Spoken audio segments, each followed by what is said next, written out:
Is this the last hometown hero? I think it is. I think He it might be. actually be. Yeah, so he is Seattle's last hope here at PAX West.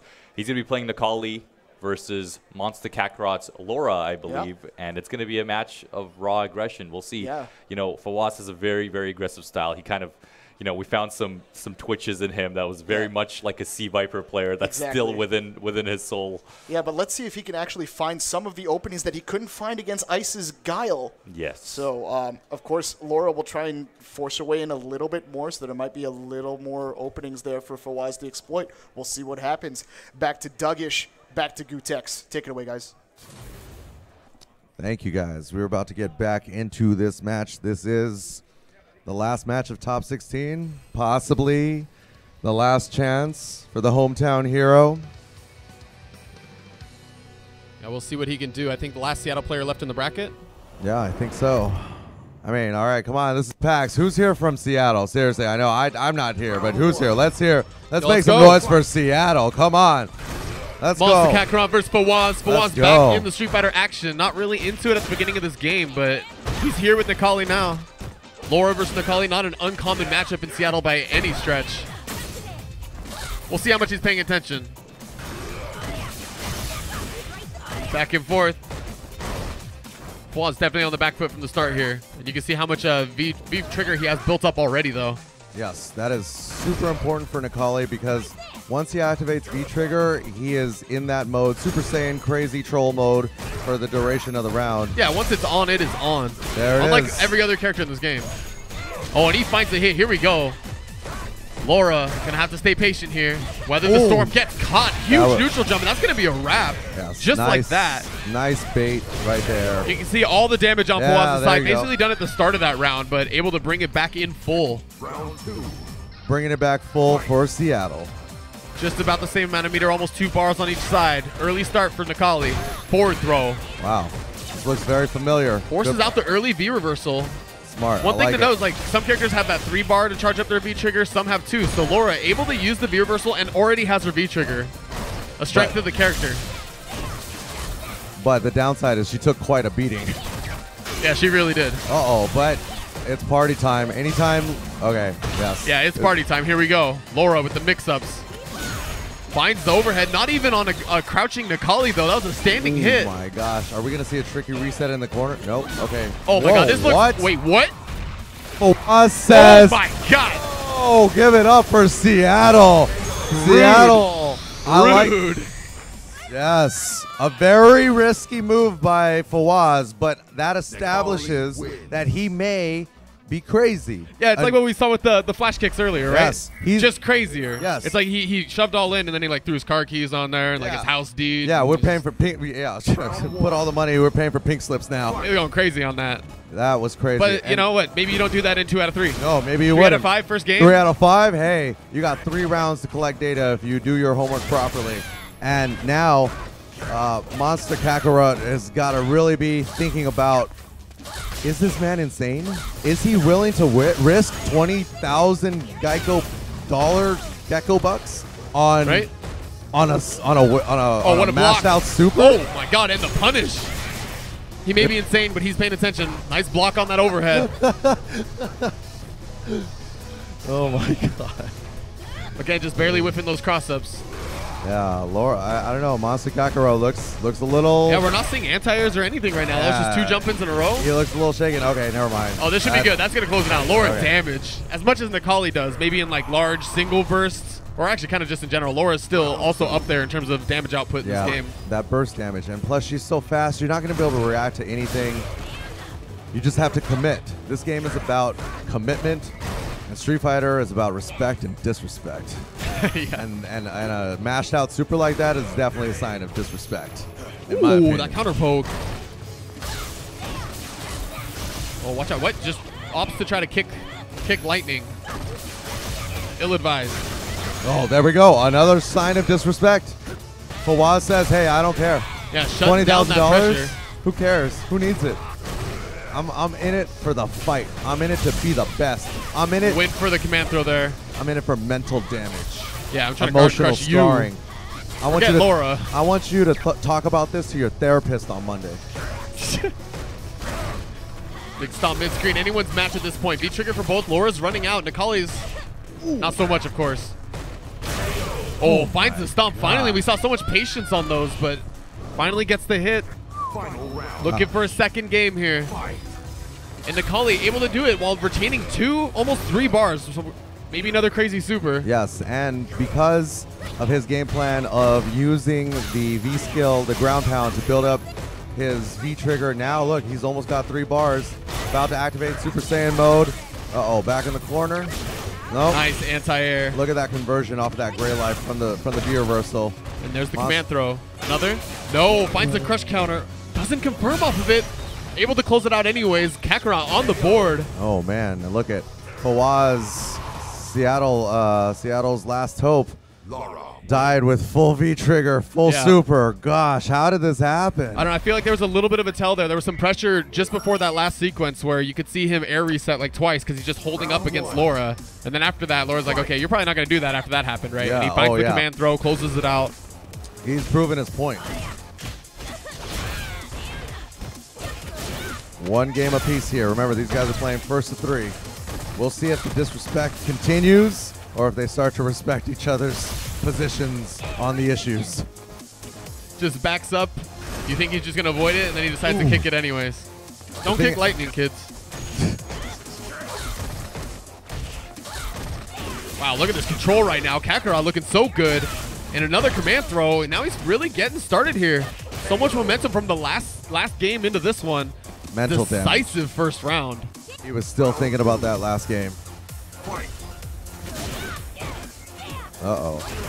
Oh, good. You do not want to eat a full jump in from Necalli. Look at that damage. Good corner push, too. Oh, no. Momentum shift. Laura's got armor, though, on that elbow. Big momentum shift. Everything's working. Kakarot looking for that EX. You can see Fawwaz showing off those DPs early. Hasn't thinking about it. Look at that conversion on Oh, the my God. light. Another jump in. All this damage is 2 opportunities from the air. Uh-oh. Party time. Ooh, Connor trying to jump away. The neutral jump, and that was a huge risk. Oh my God! So 1 more mix Laura, up. both these and characters. Oh my! Unable to find the hit, Laura, and the EX. Oh my gosh! Yes, give it up for Seattle. That was a lot of Hail Mary jumping. That was a gamble. It all worked out. That was into just that straight DP. gambling. That was just dice in the street, just raw gambles.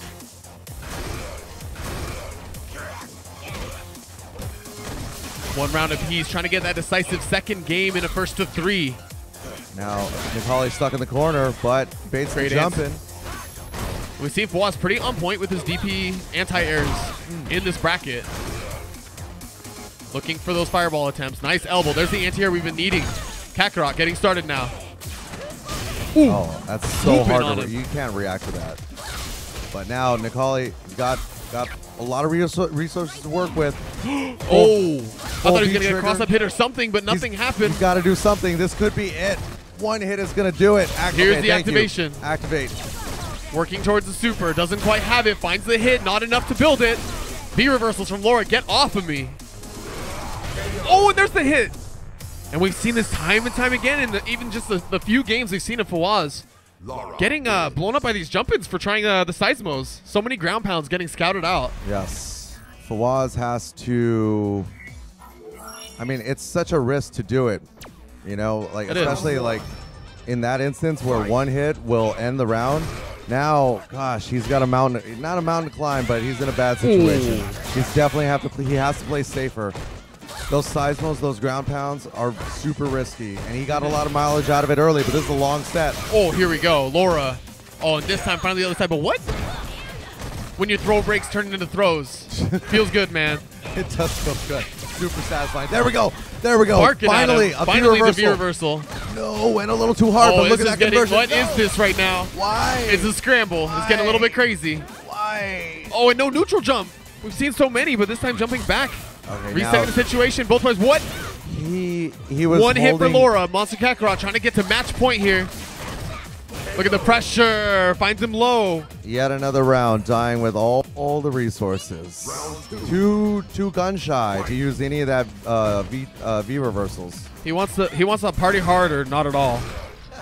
He only wants to go all in. Yeah, Andrew, dude, this man is Andrew WK personified in Street Fighter V. The hair. Look at this. Elbows, elbows. Laura, no meter to work with, but sitting comfortably with a 1-round lead. Match He's got point. to use some of this bar. There we go. Thank There's you. the corner carry. Finally spends the bar. Puts himself in the corner. Uh-oh. This could be the end of the road. Ooh. Oh, no, it's not. Well scouted. Oh, here we go. Laura. Oh, my God. Big Again, damage. the read on the command throw attempts. Drops the combo. Still in. It was just a bit out of range. Checks him on the air-to-air. Able to get a little bit of a break there. Laura really just hunting for this finish. Oh, my God. Oh, my God. Oh, and he's finally called out on it. That's going to be a wrap. And you had to see that coming, right? Yeah, you had to. I mean, he went to the well one too many times. Everybody give it up for Fawwaz. Seattle's. He performed very well, represented well. Everybody give it up. Congratulations to Kakarot for pulling that one out and actually respecting him finally. I think he respects Seattle now. Well, he's respecting the DP at least. He's respecting the DP. And I actually feel like in a lot of Kakarot sets, we've seen him make that adjustment against kind of crazier play styles and that sort of thing where he gets those blocks. Wait, Kakarot, come. Wait. Oi, Kakarot, you want to come here? Come here. Come over here. Have a seat. Come over here. Have a seat. Have a seat. First off, tell us your name and where you're from. First off. My name is Monstakakarot. I'm from Atlanta. Oh, we're from Atlanta out here. Atlanta. Okay, so tell us about what you were thinking when he hit you with that, when he mashed out that super. I was thinking that he's scared, so it was a good sign for me. He just smelt the fear. He said he felt like he was scared. Because the next time I did the overhead, he did a DP. So it's pretty much predictable that he's going to do something in that situation rather than sit there. Yeah, so just feeling comfortable, feeling confident about what's going on there. Yeah, and that's what it's all about, getting into the mind of the opponent and understanding their thought process. Nervous though, a little bit. Yeah, he did feel a little nervous, I feel like, right? The G Fuel had me a little shaky. G Fuel? Wait, like, what is that, like pre-workout? That's the gaming drink. The gaming right. Yeah. The G Fuel. You're supposed to know. Giving you them jitters. So I feel like I can't help but notice at the end of your sets, a lot of times you're just you're sitting, you're waiting, you're de-syncing your controller, as a proper pad player, all pad players should do. You just sit there and you're sort of shaking your head. Is that about your opponent? Is that about your play? Like, what's up with that? There's certain stuff I kept doing that was punishable. So I was playing autopilot. Sure. Like somebody else would have adjusted, but he was playing autopilot too. Gotcha. So just things that you notice about your own game when you're sitting and thinking back on it. You're like, I need to tighten that up if I want to get to the end of this. Right, because I play Happy Medicine next. Right. And he beat me in grand finals to get here. So. Oh, really? Yeah. Oh, so this is going to be a run back of sorts. All right, so looking forward. Good shit. All right, congratulations. Back to you guys. Thank you very much, Gutex and Duggish. Something about that matchup made me think Monstakakarot learned a lot from the Nick Tanella match and definitely applied it to this matchup with Fawwaz. Yeah, that was a really good interview by Gutex and Duggish, actually. That said it best, where he mentioned how he sniffed out how crazy and maybe nervous Fawwaz was, and I think the mistake Fawwaz did was kind of continue playing crazy. Yeah. He was jumping in so much. Yeah. He was, doing a lot of uppercuts. Some of them were working out, but just the jump-ins, the Seismo game was not working at all. Anytime he tried to, throw out a Seismo and kind of stay back, Monstakakarot was absolutely ready for it. I think the kind of autopilot call for both of them was absolutely true. Yeah, and I wanted to point out something on Monstakakarot's game that was really, really sick. He started adjusting to a lot of the different things that that Fawwaz was doing. We saw some anti-airs late, creating a lot of 50-50 situations with that command dash, and he had Fawwaz guessing a lot of the time, and most of the time Fawwaz unfortunately guessed wrong. Led to a lot of big punishes from the Laura player. Yeah, a few too many jump-ins, absolutely. There was even a few times between block strings where Fawwaz was pressing buttons. I don't know if that was familiarity or not, or he just wanted to be on the offense, but you can't do that against Laura. Yeah. That character will deal so much damage. But, I mean, that's sad for the Seattle hometown hero. They're talking about how crazy he was playing.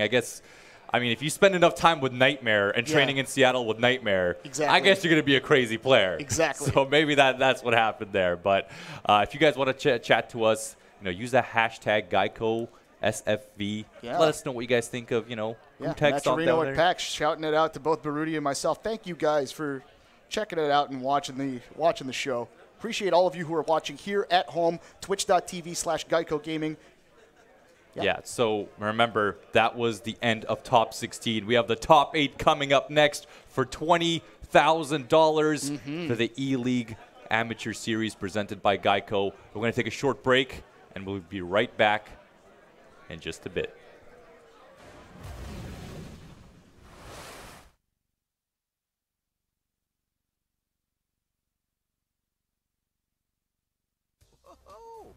I love playing Jetpack Joyride, but I never thought I'd be in it.